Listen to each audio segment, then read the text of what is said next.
Okay, so for today's breakfast, itatry po natin itong 365 healthy bites na curly fruit,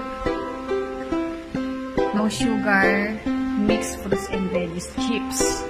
Yan, from DH Food Product. And it's a non-GMO. Makikita niyo po, no sugar added. So, mix 10 different types of fruits and veggies na good for the heart daw. And it would control the blood sugar with multivitamins and rich in fiber na po siya. So, 500 grams siya.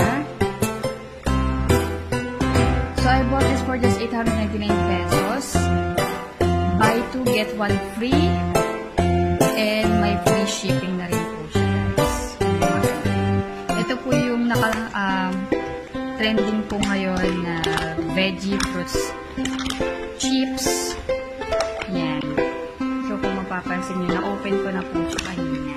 And then, the good thing about this is kapag hindi nyo po siya naubos, kasi hindi nyo po siya kaya talagang ubusin ng isang kainan lang. Yan. Pwede nyo po siyang ilak ulit pagkatapos nyo kainin. So, meron